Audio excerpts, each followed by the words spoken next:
I didn't know it was possible to feel so invisible while being surrounded by people who claimed they loved me. The day I got the diagnosis, I was alone in the hospital parking lot, the winter sun already setting behind the concrete towers. I had just turned 22. Stage 2 endometriosis. Severe, invasive, and getting worse. My OB/GYN had used words like scarring, early infertility, and urgent laparoscopic surgery. I'd sat there blinking at the word urgent. Not fatal, but urgent. The cost? $11,400 out of pocket, not counting recovery care. I drove straight home that night, numb behind the wheel, gripping the steering tighter every time I hit a red light. I kept rehearsing how I'd tell them, Mom, Dad, and maybe even Chloe if she was around. Maybe for once they'd see me. I'd been careful, saving every spare dollar from my tutoring job. I had about $8,000 set aside. That was my surgery fund, an account I'd built in case something like this happened. I'd never touched it. Ever.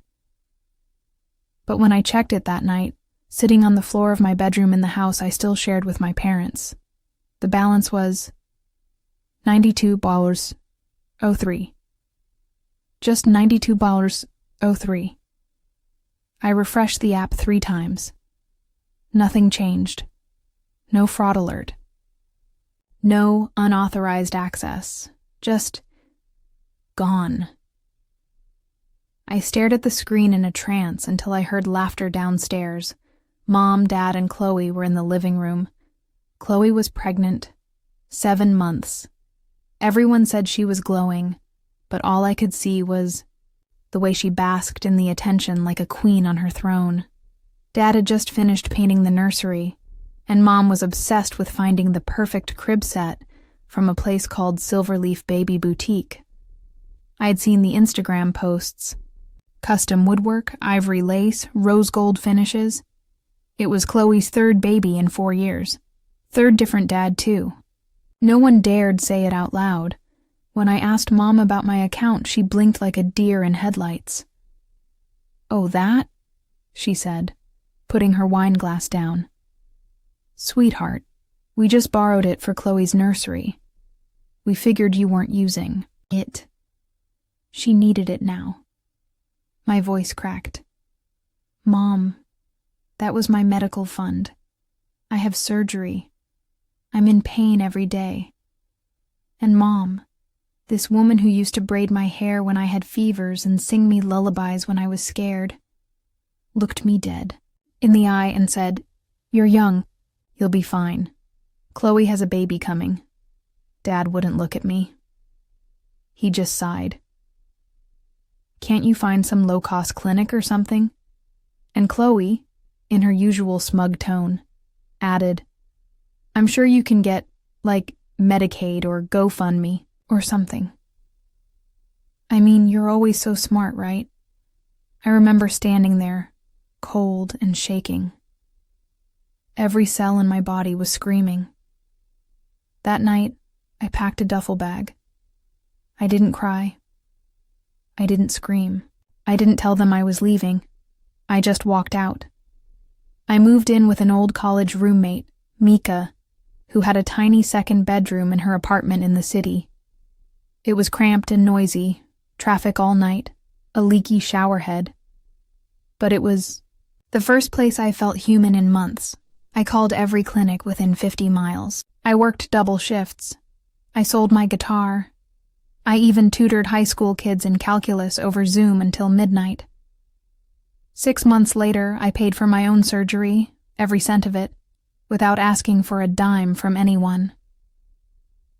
When I came out of recovery, Mika had brought me a cheap daisy bouquet and a muffin. I cried harder than I had since I left home. A year passed. I didn't go back. I didn't call. I changed my number. But I watched. They didn't think I had access to the family trust information, the one my grandfather left us before he passed.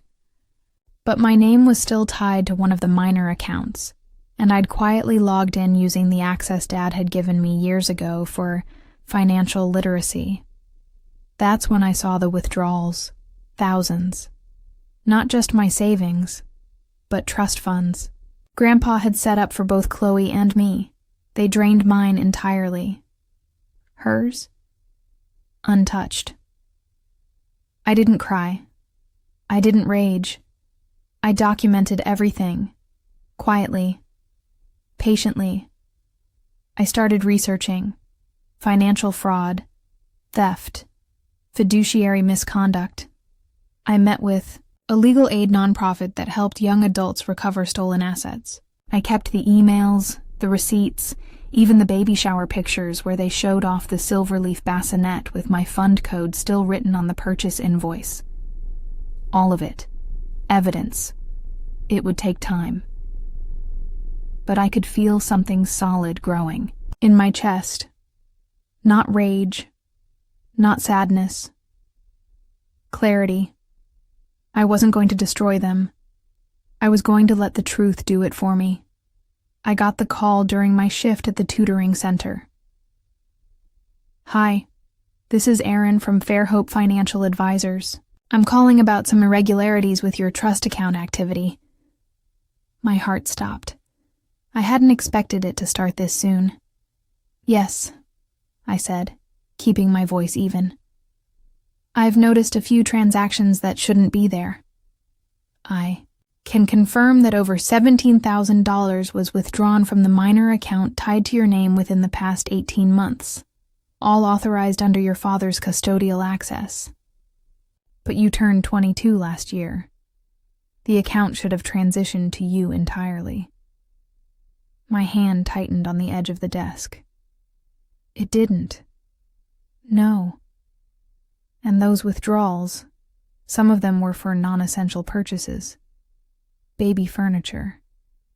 Boutique items. There's a legal issue here, especially if you weren't informed or consenting. Would you like to file an internal fraud report? Yes, I said, calm, cold. Please send everything to the email on file and CC it to my attorney. I'll be moving forward with this. I didn't have an attorney yet, but I would. I'd met a paralegal at Mika's friend's wedding. Sweet, nerdy guy named Julian who now helped me navigate legal aid channels at night after work. We were building a case. Slowly. Precisely. I didn't want vengeance in flames. I wanted it to rot from the inside. And the most beautiful part? They still had no idea. Around late March, I received a group text. The first from my family in over a year. Mom, Chloe's baby's turning 1 in April. We're planning a big party at the country club. You're more than welcome to come if you're not too busy. There it was. The performance. The fake inclusion. I could almost taste the condescension behind that emoji. No apologies. No mention of what they'd taken. Just pretend nothing had happened and hope I'd play along. I didn't respond. Not for a week. And then I RSVP'd. With one word. Coming. When I walked into the country club banquet room, heads turned. I wore a matte black tailored pantsuit, my hair in a clean-up do with subtle gold accents. No overdone makeup. No flashy heels. Just presence. The same girl they thought they discarded. Only this time, sharper. Quieter. Unreadable. Chloe's eyes lit up, but not with warmth. With discomfort. The way a predator eyes something it used to devour, now unsure if it's prey anymore. Wow, she said, laughing nervously. Look. Who finally decided to show up. I looked her right in the eyes. Wouldn't miss it. She blinked. I could already tell. She didn't like this version of me. Not because I was rude, but because I wasn't reacting. That's what they always counted on. that I'd cry, that I'd break, that I'd forgive to earn affection. Not anymore. At the center of the party was the nursery set. They had moved the entire designer furniture from Chloe's house to the club as decoration. People were taking pictures beside it. Oh my God. I heard one guest say, "Is that Silverleaf? Those are like $5,000 cribs, right?" Chloe beamed. "Yes. Only the best for my baby girl. Only the best. Bought with the fun that was supposed to keep me from bleeding internally." I snapped a few photos. Of the furniture. Of the receipts tucked behind glass. Of the price tags still visible. Evidence. Public. Documented. Then I walked to the bar and ordered sparkling water. Toasted the air. And waited. 2 weeks later, I sent a thick envelope to the office of the state attorney, another to the local news outlet under the financial abuse tip line, and another to the country club's event manager, with documentation that their venue was used to display and gloat over assets gained through fiduciary theft, all of them anonymous, all with evidence. The next domino to fall would be theirs, and it wouldn't come with a scream. Just a whisper that spread until everyone knew the truth. The first public crack came in the form of a voicemail, a shaky, high-pitched voice. "Sweetheart, call me back. Please. I don't know what's going on. Someone sent photos to the state attorney's office, and a journalist called here asking about fraud. They said it involved your name." Mom sounded scared.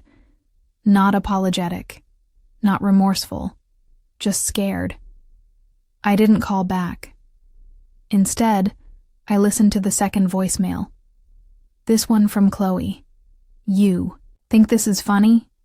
You're trying to ruin my life because I needed help? Because I got what you didn't? Grow up, Ava.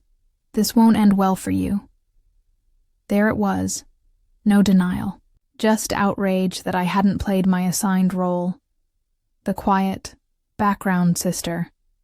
I played the message again and saved it. It didn't take long. The trust administrator, under pressure from the formal complaint and legal review, launched a third-party audit of every transaction in the account tied to my name. My father's name was on every withdrawal. An investigator requested a sit-down with me to verify my signature on several forms. I brought all my ID, every bank statement, screenshots of texts. The moment the man opened the folder labeled Custodial Transfer Authorization, Ava Morgan, and showed me the forged signature, my heart beat once, slow and loud. That signature wasn't mine, but it was my father's, handwriting. I'd seen it 1,000 times. 3 days later, I received a certified letter. A formal notice of investigation from the Office of Fiduciary Conduct. Attached was a preliminary decision. Pending confirmation, this case appears to involve unauthorized custodial financial activity, potential misuse of trust-designated funds, and breach of fiduciary responsibility under state law. And then came the phrase that made my hands shake. Fraudulent misrepresentation with intent to deprive. Mom tried again. She came to Mika's apartment. I didn't open the door. I just watched from behind the curtain as she stood there, perfectly styled, eyes darting up and down the hallway. She knocked once, twice. "Ava, honey, we didn't know it would go this far. Chloe was in crisis. Your father thought it would just be a short-term thing. We were always going to. Give it back." I stayed quiet. She didn't mention my surgery. She didn't mention the pain I endured in silence. Just Chloe. Always Chloe. Eventually, Mom pulled a crumpled tissue from her bag, dabbed her eyes, and left. I didn't cry. I didn't feel cold. I felt weightless, because for the first time, the guilt wasn't mine. Meanwhile, Chloe was spiraling. Her social media turned into a battlefield. People were commenting things like, "Didn't you use your sister's savings to buy this? Shame on you. This is theft. Hope your baby grows up to learn how you treated family." She turned off comments, then locked her account. But it was too late. Someone had already reposted the baby shower video with the designer bassinet, and a title that read, "Stolen Surgery Fund," over 100,000 views in 48 hours. I didn't post it. I didn't need to. The world was doing the work for me now. Then came the final blow. A formal summons for Dad. Court appearance. Financial misappropriation of a dependent adult's assets. He was going to have to answer to a judge. I sat in the back row of the hearing. Room that morning, dressed again in clean black, notebook in hand. They didn't see me when they entered. Dad looked like he hadn't slept. Mom clutched his arm like a prop. Chloe didn't come. When they called the case number, I stood. Dad turned. He looked me in the eyes. And for the first time in my entire life, he looked small. Not a protector, not a provider. Just a man who gambled with his daughter's life to protect his own pride. And lost. The hearing was postponed for formal mediation. But the damage was done. Their lawyer offered a rushed settlement to avoid escalation. Full reimbursement of the stolen funds, an additional sum in damages. A signed, notarized admission of wrongdoing. I didn't say yes. Not yet. Because I wanted more than money.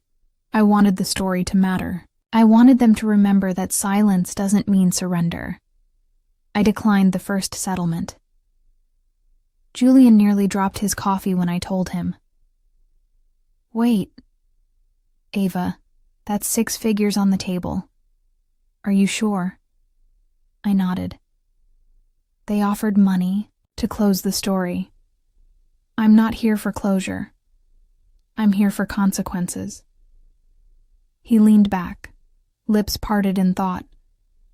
You want the court to rule publicly. I want them to say it. In front of people. I want them to hear themselves explain why my body was worth less than Chloe's baby crib. Julian smiled slowly. You're not just building a case, Ava. You're building legacy evidence. Exactly. The mediation failed. Their lawyer panicked. Tried to push a second offer with confidentiality clauses, non-disclosure restrictions, and one insulting line buried halfway through. Ms. Morgan agrees not to post, share, or contribute to the public dissemination of any family-related content that may be construed as defamatory. They wanted silence. They didn't deserve it. I emailed back a simple sentence. Truth is not defamation. I'll see you in court. Chloe finally reached out. This time it was an email, not a text, not a voicemail, but a long, rambling essay that switched tone every paragraph. She called me jealous, vindictive, cold, then hurt, confused, and finally, still your sister. And in the last lines, she wrote, We all make mistakes. But families forgive. You've made your point. Please don't take this further. My kids don't need this kind of drama. Your kids? I thought. Your kids weren't bleeding through their jeans at work. Your kids didn't sleep through cramps with hot water bottles because the people who were supposed to protect them stole their medical safety net.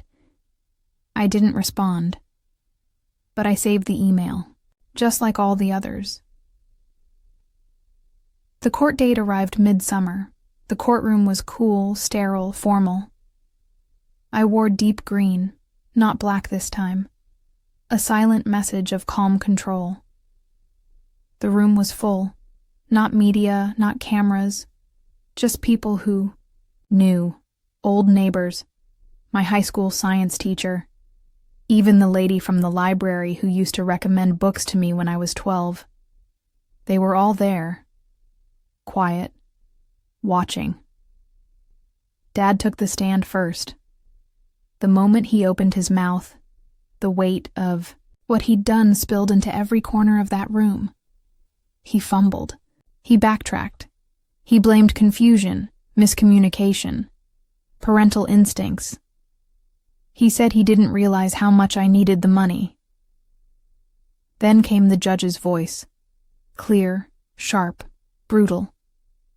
You authorized 27 withdrawals over the span of 10 months, Mr. Morgan. You submitted false signatures and failed to notify the beneficiary, who at the time was suffering from a known medical condition. This is not a miscommunication. This is willful misappropriation. Mom cried. I didn't.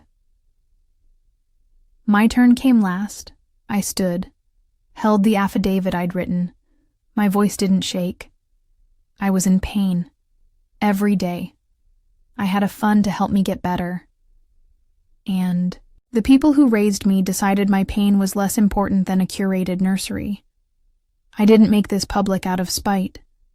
I did it because the people who broke me tried to pretend nothing had happened. Silence. I wasn't asking for apologies. I was asking for accountability. And I still am. The judge ruled in my favor. Restitution. Damages. Public record. No NDA. No suppression. No silence. And in that moment, for the first time in years, I felt what justice feels like. Not loud.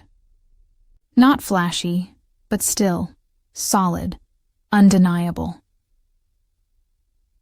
A week later, I got a call from a small online publication. They wanted to run the story under a real name feature. The Sister Who Said No, a young woman's battle for bodily autonomy and financial justice. I said yes. Not because I wanted the spotlight, but because somewhere, some other girl is sitting on the floor looking at an empty account, wondering if her pain matters. Now she'll know it does. The article dropped on a Monday morning. By noon, it had already spread through community groups, women's forums, and small legal advocacy pages across 3 states. They told her to just get Medicaid, while using her savings to buy designer furniture. Ava Morgan's story is a brutal, beautiful reminder that silence is not consent. The image they used wasn't posed. It was one Julian had snapped of me during a walk in the city, standing near the railing of an overpass, arms folded, chin slightly raised, like I was watching something far ahead no one else could see yet. The piece didn't attack my family. It didn't need to. It just told the truth. In my own words. And the world. Or at least the corners of it that still believed. In fairness, responded. Emails, letters, messages from women, students, nurses, even a few dads. I sent your story to my niece. She's struggling with the same thing. Thank you for not making it about revenge. Thank you for making it about worth. I cried. I believed you. I still do. I never realized how many people were out there, just waiting to feel seen. Back at home, the fallout was growing. Mom resigned from her church committee. Someone printed the article and left it on Chloe's windshield at daycare pickup. And Dad? He got dropped by 2 local investment boards he used to sit on. Breach of ethical credibility was the polite term. But I stayed quiet, still, watching. They still hadn't reached out again. Not a letter, not a call, not even a cheap apology. I think they were hoping it would pass, that the wave would die out. But stories don't just vanish, especially when they hit something universal, And I wasn't just a name in a headline anymore. I was a precedent. One afternoon in late August, I got a visit. It was Chloe. No cameras, no performance. Just her. I didn't invite her in. She stood on the porch with her arms crossed over a faded sweatshirt, her makeup uneven, her confidence dimmed. "You won," she said with bitterness, like she was forcing the words through grit. "You made us look like monsters." I stared at her for a moment. "No," I said. "You made yourselves look like monsters. I just stopped covering it up."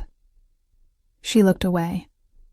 "I lost my sponsorships, my collabs. No one wants to partner with a thief. And I lost my ability to trust my own family. Do you want to keep comparing?" Her mouth opened, then shut again. Finally, she whispered, "I didn't think it would hurt you that much. I thought you'd bounce back. You always do." That was the problem. They always thought I was resilient enough to bleed quietly. "I almost didn't," I said. "You just didn't stay long enough to see it." There was a long silence. Then Chloe whispered something I never expected. "I used to envy you." I blinked. "Why?" "You never needed attention. You were smart, quiet. Everyone thought you'd leave us behind someday." "I guess you did." She paused. "I just didn't think you'd do it like this." I didn't respond. There wasn't anything else to say. She left without asking for forgiveness. And I didn't offer it, because some stories don't end with hugs. Some just end with truth finally filling the room where lies used to live. 2 weeks later, I received a package. No return address. Inside, a photo album. My childhood drawings. Birthday cards I'd made for Mom. My first report card. A little gold bracelet I thought was lost years ago. On top was a folded note. "You were always the good one. I'm sorry." It took a courtroom to make me remember. Mom, no signature, no plea. Just an echo. But I didn't cry. I put the bracelet on, closed the album. Then I got back to work. Because I wasn't finished yet. There were other stories like mine. Other people out there too afraid to speak, too convinced their pain wasn't worth naming. So I applied for a grant, started designing a program, a resource for women like me, for anyone who'd been used, erased, or betrayed by the people they called home. It was time to take everything they thought they'd stolen and build something permanent from it. The grant came through on a Wednesday. A modest but powerful award from a foundation that supported survivors of financial abuse. It wasn't millions, but it was enough. Enough to plant the roots of something that might one day grow far beyond me. I named the project the Quiet Fund. Not because the victims were quiet, but because the pain they carried often lived in silence, unnoticed. I wanted to turn that silence into structure, into strength. The mission was simple. Free legal consultation, emergency aid, and, maybe most important, a digital archive where people could tell their stories. Unfiltered, unapologetic, uncensored. A place for people who had been called dramatic, selfish, ungrateful, to be heard, believed, and held. Mika cried when I told her. "You're really doing it," she whispered. "You're building something they can't take away." "I'm building what I needed," I replied, "for every version of me that's still out there, sitting in a room with empty hands and a full heart, wondering if she matters." The first donation came from someone I didn't know, then a second, then 10. Some left messages. Your story saved me from going back to my parents. Thank you for saying the things I couldn't. I thought I was the only one. I wasn't. None of us ever are. Then came the email from Silverleaf Baby Boutique. Dear Ms. Morgan, we've become aware of a recent viral article involving our products purchased with misappropriated funds. We are horrified to learn our name was attached to such a story. As a gesture of support and accountability, we would like to donate 10% of our June revenue to your fund and explore a collaboration to raise awareness. I reread it twice. The same company whose logo once symbolized betrayal now wanted to be a part of healing. I didn't respond right away. I needed to think, because I'd learned something else this past year. Not all redemption is real, and not all alliances are earned. Meanwhile, Chloe's world continued shrinking. She deactivated social media entirely after a podcast dissected the case on a trending episode called Families That Steal From You, Financial Betrayal Stories. The hosts didn't name her. They didn't have to. People knew, and more importantly, she knew. I'd heard she was moving, downsizing.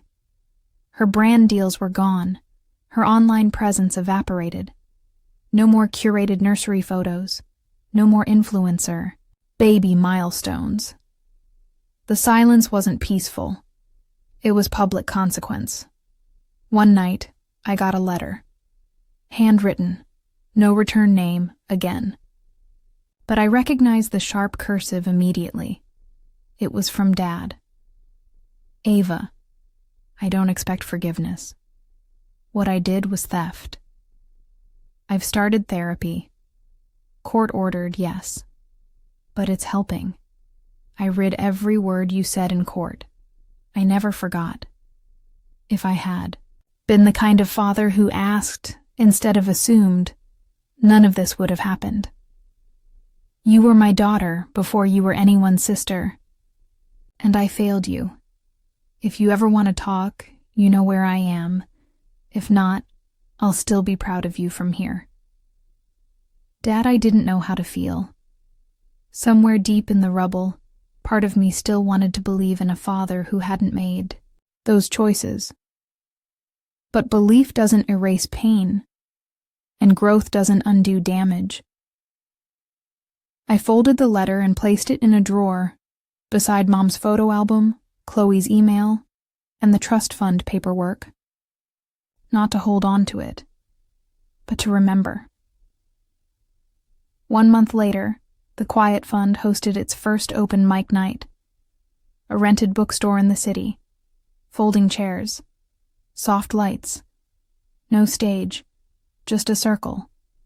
15 people showed up. Then 20. They spoke. Shaking. Crying. Some couldn't finish. But they weren't alone. And after one girl, barely 18, finished describing how her family stole the tuition her grandmother left her, I stood and hugged her. You don't have to carry it alone anymore, I said. And this time it wasn't a hope, it was a fact. The bookstore event changed everything. What started as a night for 20 became a wait list of 200 within a month.